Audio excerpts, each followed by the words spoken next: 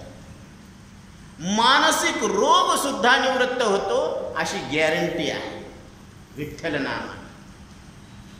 म्हणून हे पुण्यामध्ये वेद विज्ञान केंद्र आणि त्या डॉक्टर साहेबांचं ते हार्ट स्पेशालिस्ट आहेत डॉक्टर इमानदार, यांनी 30 पेशंटला 30 दिवसामध्ये सगळ्या टेस्ट घेतल्या. त्यांचं ECG चेक केलं, त्यांचं ब्लड प्रेशर चेक केलं, त्यांचे पल्स रेट चेक केले, सगळे चेक केले त्यांचे. आणि परत त्यांना हे प्रयोग झाल्यानंतर परत सगळ्या पहिल्यापासून त्यांनी ते सगळं रिसर्च केलं, चेक केलं, त्यांची सगळ्या चाचण्या घेतल्या. आणि दोघांमध्ये जर टॅली करून पाहिलं तर मधल्या काळामध्ये त्यांनी जी साधना केली त्या साधनेचं फळ काय आलं माहिती का, तर यांची ECG, blood pressure, clinical examination, echocardiography, त्यानंतर बायोस्कॅन वगैरे सर्व तपासले. आणि त्यांचे सर्व ॲनालिसिस केल्यानंतर असे लक्षात केले की या विठ्ठल नामाच्या नामस्मरणामध्ये हृदयाची आकुंचन प्रक्रिया सुधारली. म्हणजे हृदयाचे बीट्स, हे जे पल्स रेट आहेत ना, हे सुद्धा, कारण कोरोनामध्ये आपण पाहिलं की ज्याच्या नाडीचे ठोके कमी व्हायला लागले त्यांना ऑक्सिजन लावावं लागायलं ICU मध्ये, आणि 10,000 रुपये एका दिवसाचा बोज. म्हणजे काय झालं, ते गरिबी परिस्थितीमध्ये त्यानं राहावं का जगावं का मरावं हा प्रश्न उभा होता. पण तुम्हाला एक अनुभव सांगतो की त्या पेशंटला मी फक्त सांगितलं त्याचे बीट्स किती होते गुरुजी, 73 होते आणि 75 याच्यामध्येच खेळू लागले. पण जसं मी त्याला विठ्ठल विठ्ठल म्हणायला लावलं तर त्याचे जे पल्स रेट आहेत ते 104 पर्यंत आले. हा चमत्कार आहे. आणि ही फक्त ही शक्ती नामात आहे आणि नाम माहीत आहे. म्हणून 3 अक्षर शब्द आहेत, विठ्ठल विठ्ठल, हे 3 अक्षरी शब्द आहेत, मंत्र आहे. आणि हा रामकृष्ण हरी विठ्ठल केशवा मंत्र हा जपावा सर्व काळ. याविना असता अनेक साधन वाहत असे आन विठोबाची. विठ्ठलाची शपथ घेऊन सांगतो की याच्या पलीकडे दुसरं कोणतं साधन नाहीये. आता प्रत्येकाला वाटतं की मी महादेवाला पाणी टाकलं, मग तुम्ही टाकलं म्हणजे तुम्हाला पुण्य झालं, मान्य आहे, आम्ही तुम्हाला वंदन करतो, त्रिवार वंदन आहे. पण तुम्ही ज्या रस्त्यानं गेले त्या रस्त्यानं चलत असताना किती मुंगळे मेले काउंटिंग केलं? ज्यावेळेस तुम्ही प्रदक्षिणा घालता तर किती मुंग्या मेल्या काउंटिंग केल्या?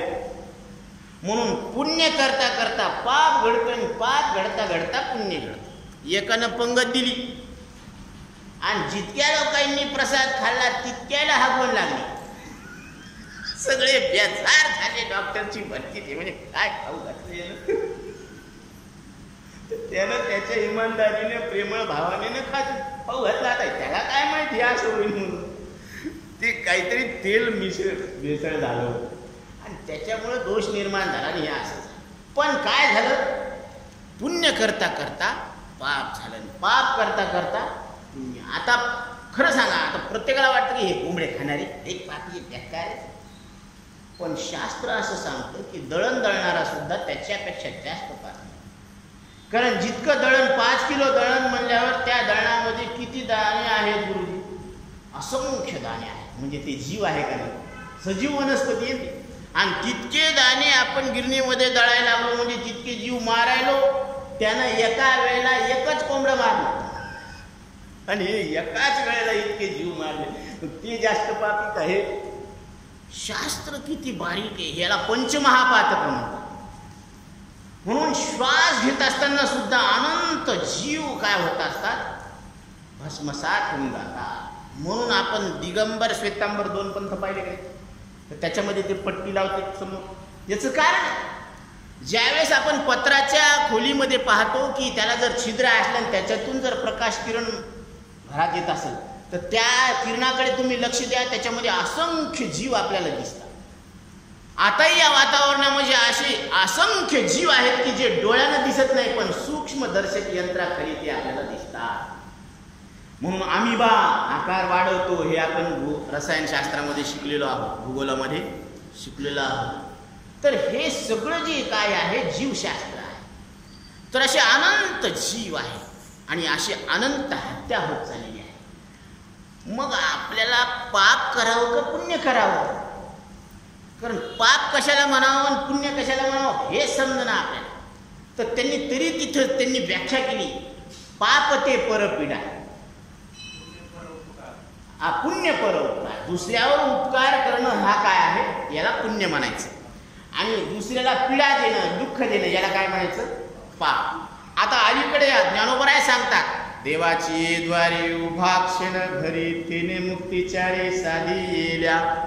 हरिमुखी म्हणा पुण्याची गणना कोण करी. हरी हरी हरी जर म्हटलं मुखानं तर ते पुण्य किती आहे ते कोणी मोजावं आणि कशानं मोजावं. पुण्याची गणना कोण करी, म्हणजे एवढं पुण्य होतं की त्याची मोजमापच करता येत नाही. मग एकदा हरी म्हणलं तर इतकं पुण्य व्हायला. आणि इथं परत सांगतात, विठ्ठल म्हणता हरले पाप पदरी आले पुण्यमा. विठ्ठल म्हणल्यानंतर पापाचं हरण होत असतं आणि पुण्याचं काय होत असतं, पदरामध्ये पुण्य येतं, म्हणजे संचय होतो. म्हणजे ही दुधारी तलवार आहे. नाम काय आहे, एक तीर से दो निशान. म्हणजे भगवंतानं सांगितलं, अर्जुना हा सूर्य आणि हा जयद्रथ, उचल धनुष्य आणि उडव मुंडकयाच. कारण दुष्टांचा नाश करायचा होता, तसं पापाचं क्षालन करायचं आणि पुण्याचा उदय व्हायला होणार आहे. म्हणून गुरुवचनी फुटली पहाट. गुरुवचनानं काय होत असते, पहाट फुटत असते. म्हणून अज्ञान अंधकार निघून जात असतो. फिटला अज्ञान अंधकारू. अज्ञानाचा जो अंधकार आहे ना तो फिटत असतो. म्हणून त्यांनी अशा पद्धतीने हे प्रयोग केलेला आहे आणि प्रयोगांती असं सिद्ध झालेलं आहे. तर आपण हा प्रयोग जर केला तर काय फायदा होणार आहे. तर इथं महाराज परत एकदा सांगतात, काय सांगतात की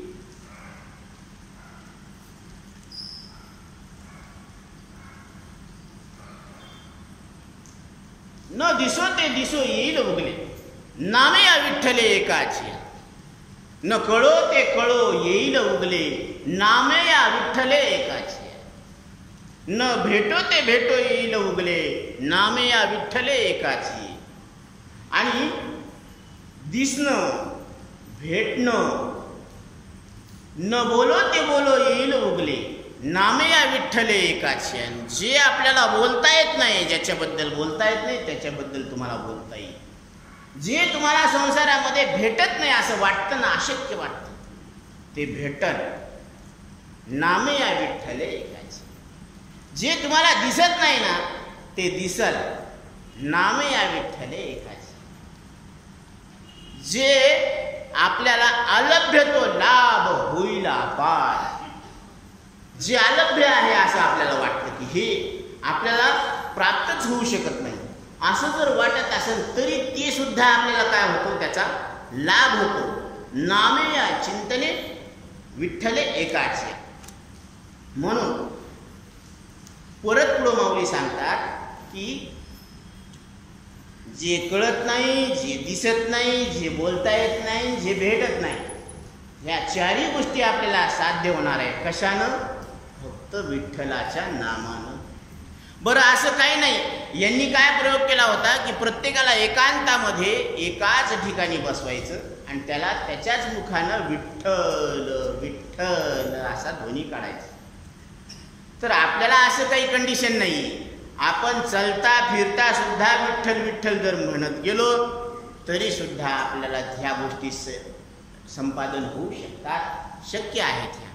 कारण भक्ती म्हणजे ऐक्य आहे आणि विभक्ती म्हणजे वेगळं आहे.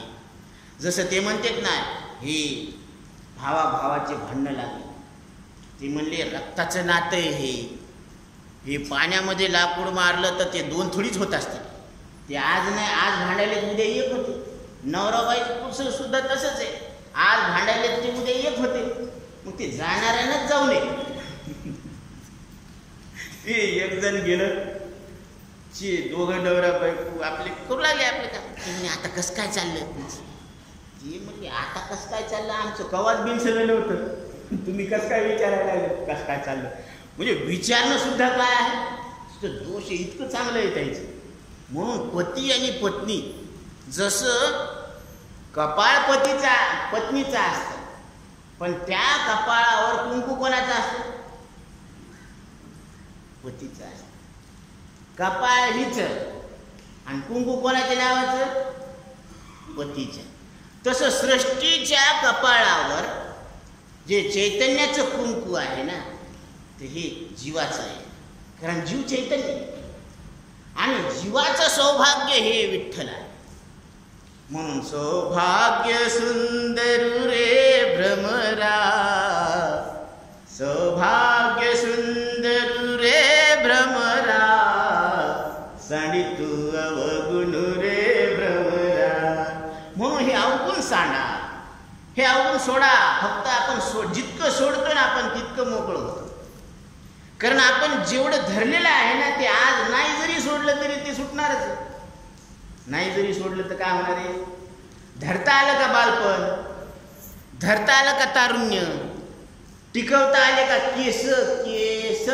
शरीर जाऊ दे, केसावर सत्ता नाही हो आपली.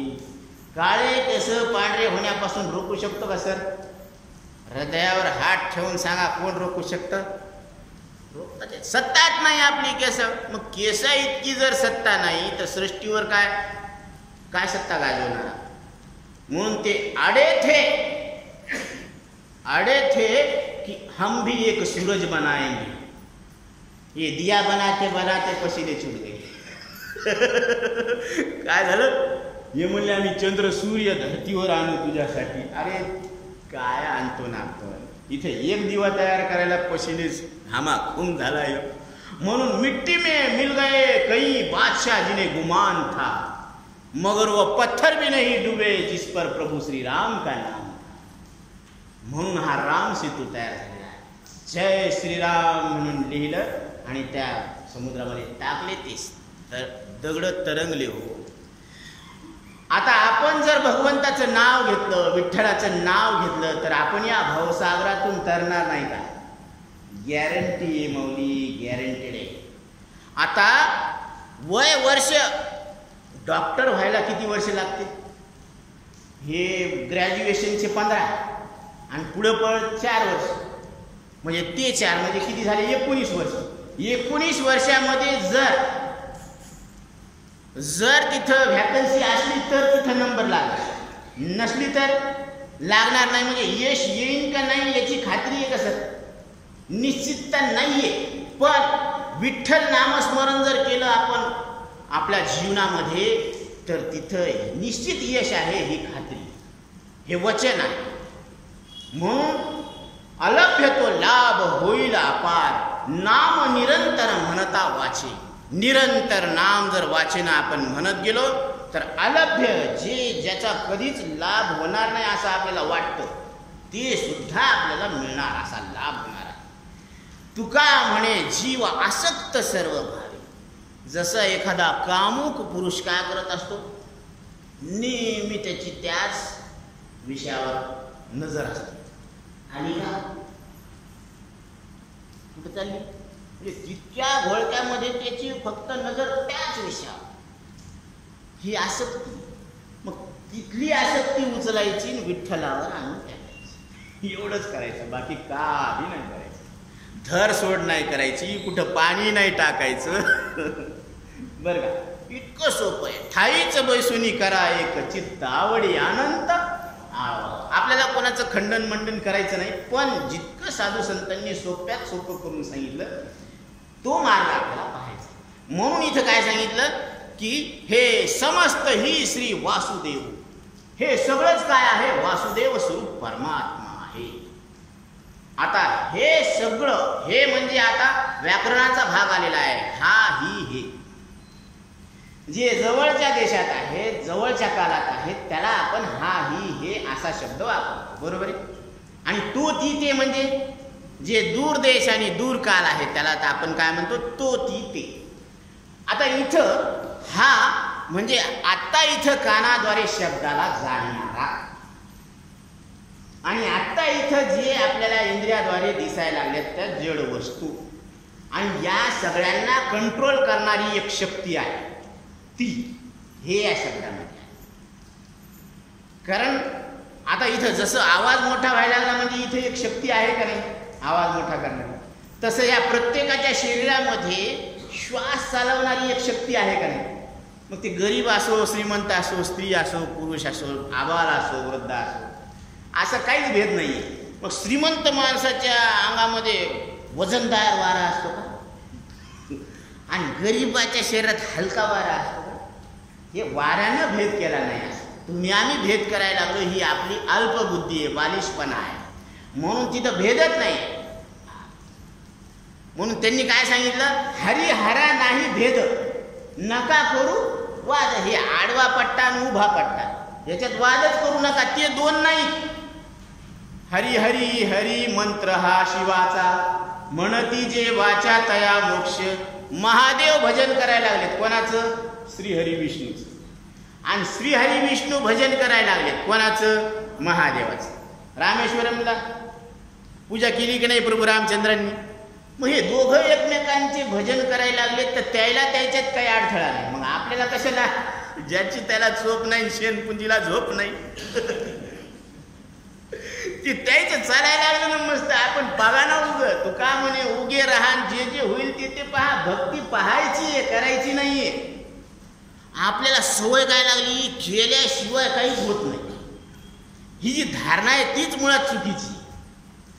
हा, व्यवहारामध्ये हे सूत्र बरोबर आहे की करावंच लागणार, काम करावंच लागणार. आता ते तरुण माणूस आहे, रोज बी झोपायला दिवसभर, त्याला म्हणते ना होत काम कर. की लॉकडाऊनमध्ये असे बेजारी झाली सगळ्याला. आता माणसं कुठं जायला, पण घरातल्या बायांना काम आहेत ना त्या माऊलीला, खायचे 2-2, 3-3 टाइम खायले, सगळे भांडे पडायले, ते सगळं ते कामं त्यालाच वाढले. हे मस्त खाऊन पिऊन टम त्याला ताप यायला, कौरव बी कवा बी पाहिलं की म्हणून समोर. मग ते एके दिवशी काय झालं, सगळे चिडियाघरचे पंछी बाहेर आले आणि पाहिले, हा कसं काय आता मधात बसले, म्हणजे ते आपली मजाला उडवायला. कोण, पक्षी. कारण आतापर्यंत आपण काय केलं, त्याला बंद केलं, आता ते पाहायला लागले की हे कसे बंद झाले. हे लॉकडाऊन आहे.